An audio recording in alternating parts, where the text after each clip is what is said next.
here to review the Seahawks Week 1 victory over the Denver Broncos, 26-20.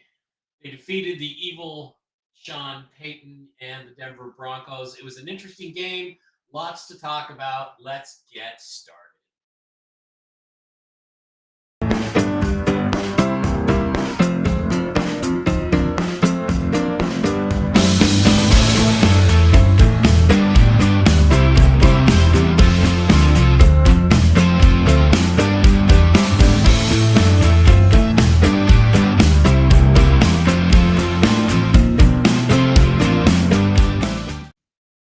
Hello, everybody. Great to have you back here. I'm Seahawk boy Mike Barra with chiming in with some interesting stuff about the Seattle Seahawks. It was a great game today. Well, it wasn't a great game, but it was an entertaining game. It was a victory. You can't really complain about that. And I think the main thing that you have to be pleased about, at least from my perspective, the main thing I have to be pleased about is that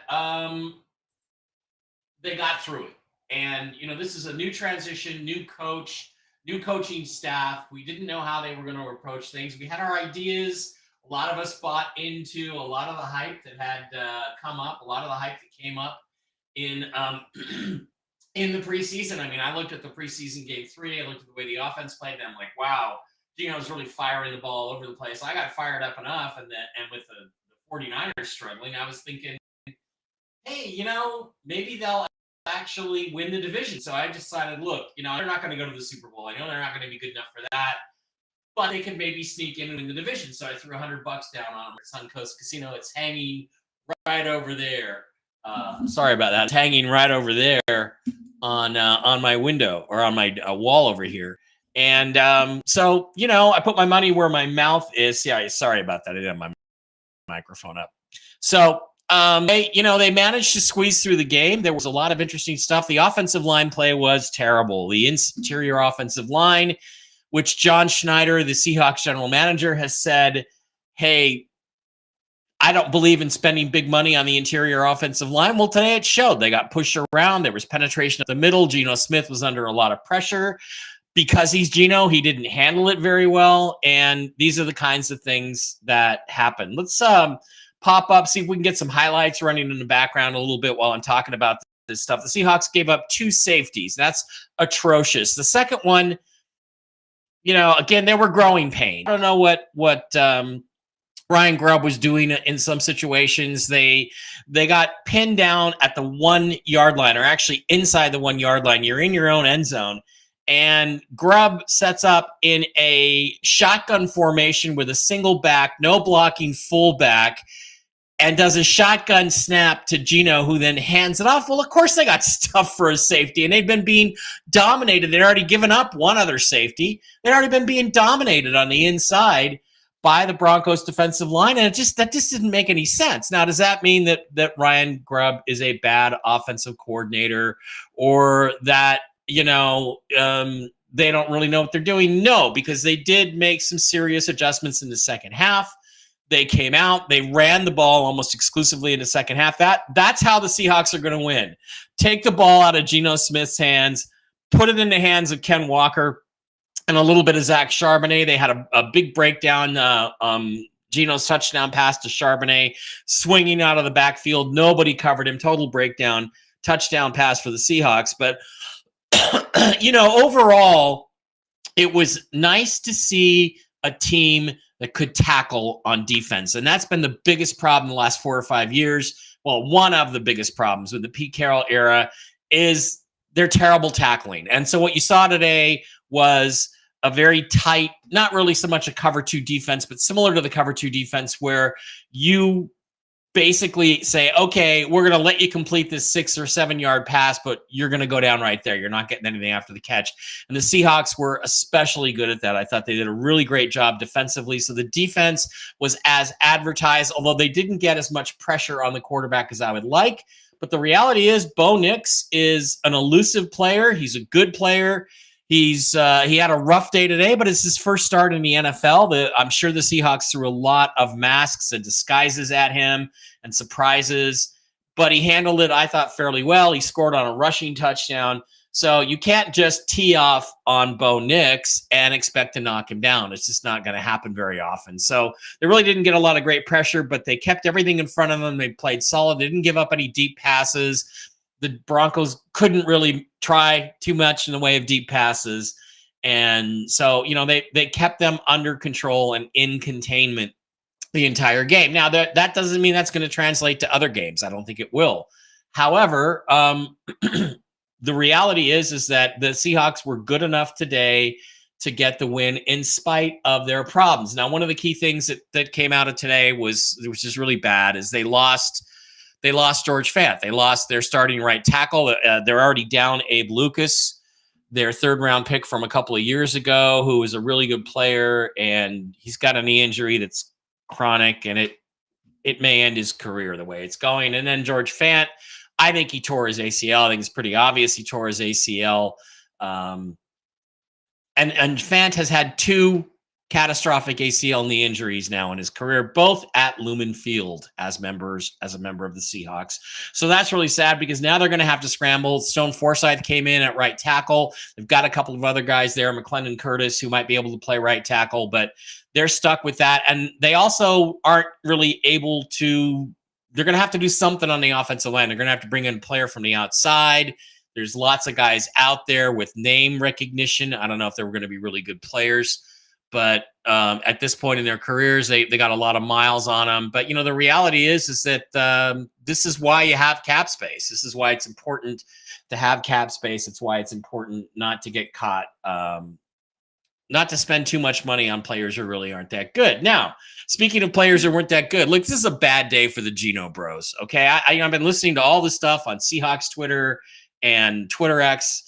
That people give me a hard time, and they, the Seahawks were ranked by Mike Florio of Pro Football Talk as the 22nd best team in the league in the power rankings. I think they're better than that, but you could tell if you went through the rankings, it was all based on the quarterbacks, and every quarterback ranked in front of Geno is better than Geno. And they were like, oh, Geno's great. He's going to be so awesome. It's going to be 2022 Geno again, all over again. And it really wasn't. He looked slow. He looked pressured. Here's the thing that I think is really interesting. Dave Barra, Seahawk Boy Dave, made the observation that if you watch early in the game, his play action, they were very slow. He was very slow to get into the plays.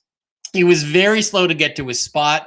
And I think it messed up the timing of the offense, and they really didn't block very well for him up front. So Seahawks' biggest issue is left guard. Laken Tomlinson got run over today.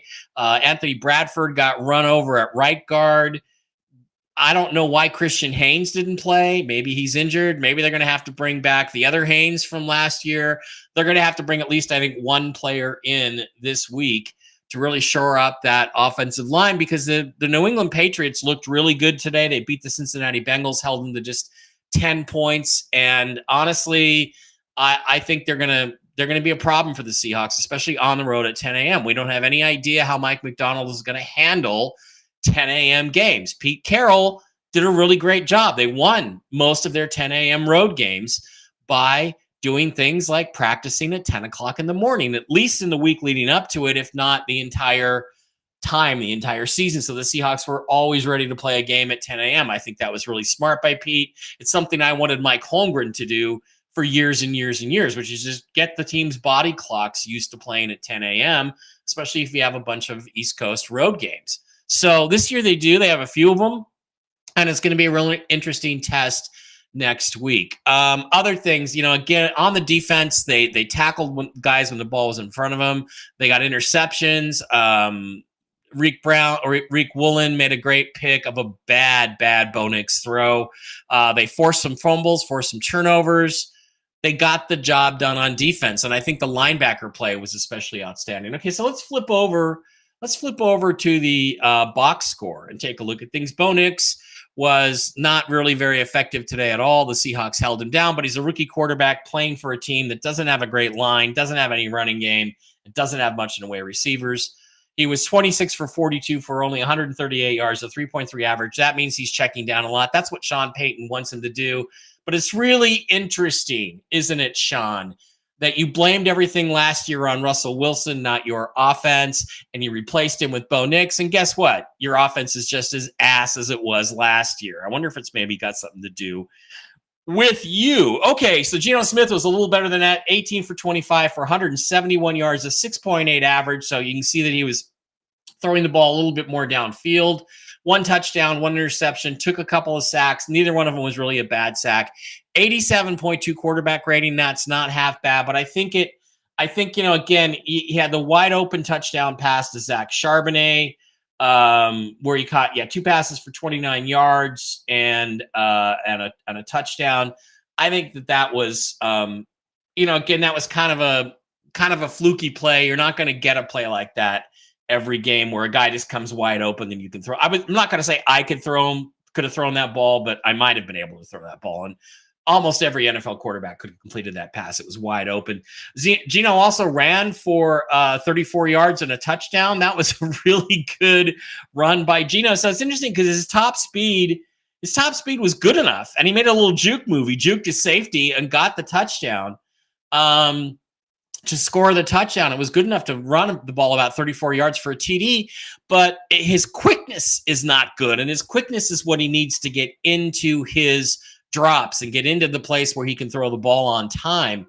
And I thought he was late a few times today. I don't want to pick on Geno too much because he had an okay game, but look, if this team is going anywhere, he's got to do better than that. Kenneth Walker, 20 rushes, 103 yards, 5.2 average and a touchdown. But again, Ken Walker's big problem is always that he can't stay healthy, and he came off the field. He came off the field with a groin injury, or an abdominal injury. At the end of the game, he says, "Nah, it's nothing. I'll be okay." But players always say that, and then they're out for 3 weeks. So without Walker, I don't think Seattle wins this game today. Ryan Grubb made a good adjustment at halftime, and it was so great to see a coaching staff that actually made a halftime adjustment, and it actually worked. They lined it up. They said, okay, we're just going to line guys up. We're just going to smash mouth the ball right down here. We're going to give it to our outstanding running back, and he carried them offensively to this win today. So that was really great. The game balls go to the defense, and it goes to Kenneth Walker for really bailing us out. In terms of receptions, Tyler Lockett had 6 receptions for 77 yards, 12.8 average. That's pretty good. And he had a one-handed catch to seal the game. That was a tough throw by Geno. I got to give that. That was a difficult throw to make. He made it perfectly, and Tyler Lockett made a one-handed catch to get that last first down and seal the game up. That was a veteran play. That was a great play. Again, Jackson Smith-Njigba only had 2 targets. He had 2 catches, didn't do much of anything. Laviska Shenault didn't do anything. And Noah Fant, we're paying him like $6 or $8 million a year as a tight end, and he just doesn't do much out there. He just doesn't. He just doesn't do anything. So they also had a special teams fumble. D. Williams fumbled the ball. It was not a good day on special teams, and it was not a good day for the offense or the offensive line. One of the things, though, that I want to highlight, I think is important, is DK Metcalf only had 4 targets today. He was being guarded by Patrick Surtain, who's probably one of the better corners in the league, and who was getting away with a lot of pulling and holding on DK. DK kept his cool, but he only had 3 receptions for 29 yards.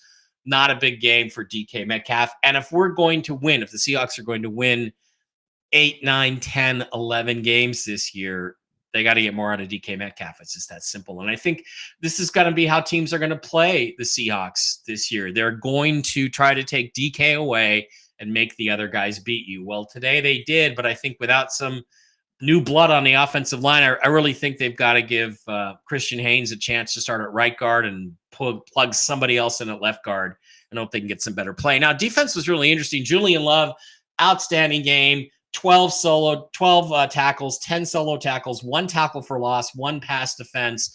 He was fantastic. Terrell Dodson, the linebacker, 10 tackles, 9 solo, 1 tackle for loss, 1 pass defense. He was terrific. He was all over the place. Jerome Baker had a good game. Rayshawn Jenkins, kind of invisible. What I thought was really kind of disturbing is Byron Murphy, the rookie, didn't really make a play. He had 2 tackles, 1 assist, and 1 solo tackle. Had no impact on the game. So we've been hearing all this stuff about how great the defense is going to be with Byron Murphy the second in it, and he didn't really do much of anything. I definitely thought that Leonard Williams, and Jaron Reed made more of a difference. And the Seahawks were much more stout against the run up front, and that allowed the linebackers to sneak in behind them. Dodson and Baker and make some plays. And I really just think the linebackers were outstanding today. You got to give them a lot of credit for that. Who had the interceptions? I forget.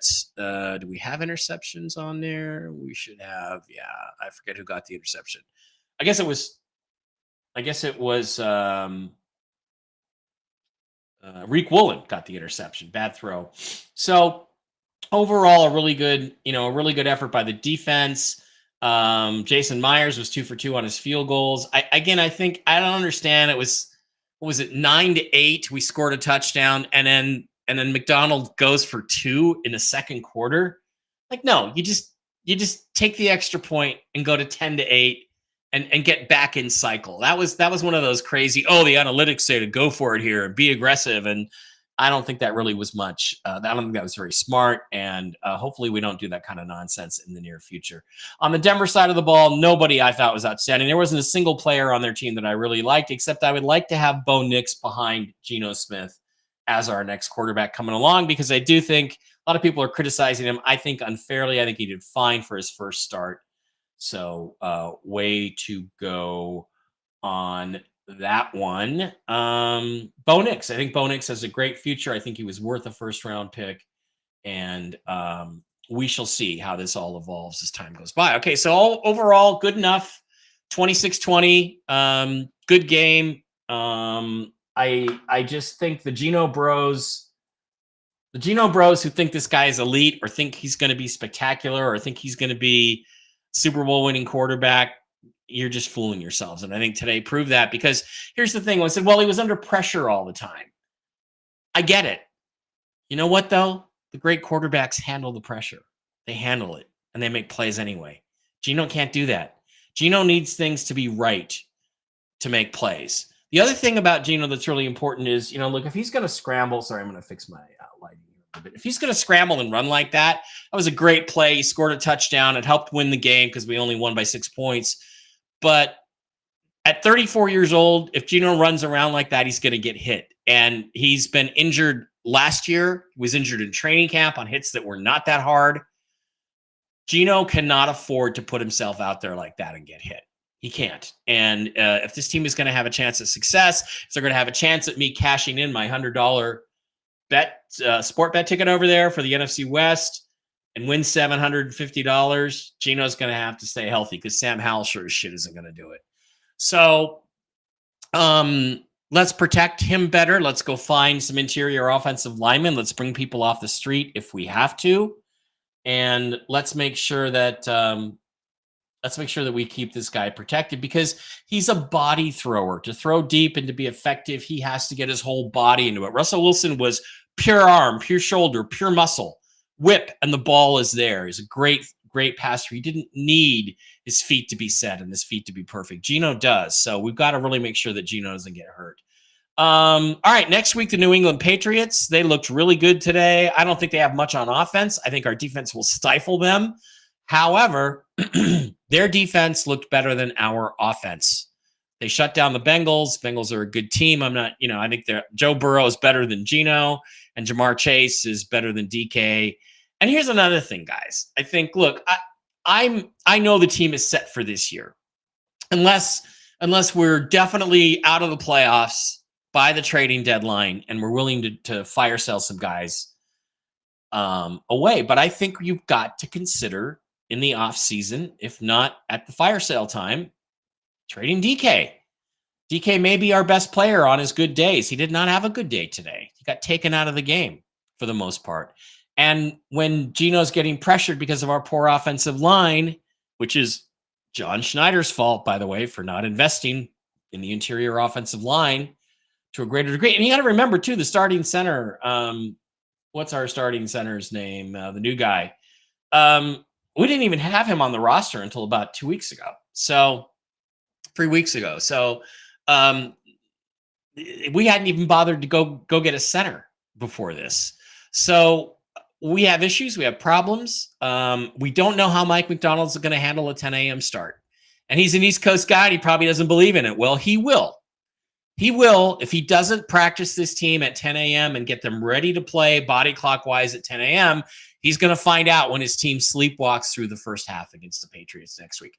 I had the Patriots game on my win-loss thing as a W. I'm going to stick with that, but I'm a lot more concerned about that game than I was a week ago.